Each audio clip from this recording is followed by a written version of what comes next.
I once went to a job interview for a local magazine. They had me work for 4 hours performing various tasks without even paying me for all this work. Then, to add insult to injury, they never even called me to tell me I wasn't getting the job.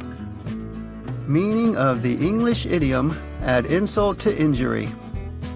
To add insult to injury is to make a bad situation become worse by saying or doing something. To upset someone once with some remark or action and then to do something else which compounds the original insult. Or, in other words, to add to the injury of something that occurs by saying or doing something. This idiom does not refer to physical injury, but to emotional injury. We can see the meaning as, by your action, you have injured me, and then you have compounded it and hurt my feelings. Examples of use. The teacher gave me an F on the test and then put my name on a list on the bulletin board. Talk about adding insult to injury. I sprained my ankle when I stepped off the curb, and then to add insult to injury, my cousin Stevie laughed at me. She was half an hour late for our date, and then to add insult to injury, she spent the whole time texting with her friends. Origin of idiom. The idiom add insult to injury has quite ancient origins. In fact, it dates all the way back to the time of the Roman writer Phaedrus, who lived around 15 BC to AD 50. The phrase is found in a passage from his translation of Aesop's Fables, The Bald Man and the Fly.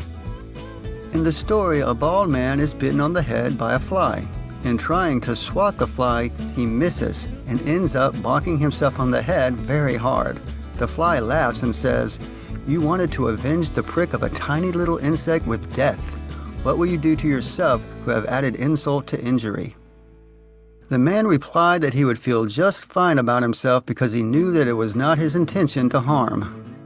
"But, you shameful animal of a scorned race who delighted to drink human blood, I would choose to be rid of you even with a greater inconvenience to myself." Not all later writers translated this part of the translation as added insult to injury, but later in 1747, the English writer Edward Moore used the phrase in his first stage play, The Foundling. It is impossible to tell where the exact origin of this phrase lies. It may be much older than Phaedrus' use of it. And since many writers did not even use this exact translation, it is hard to say that the bald man and the fly is its definite origin, as is often claimed. However, the Foundling shows that it was a known expression with its modern meaning by the 1700s.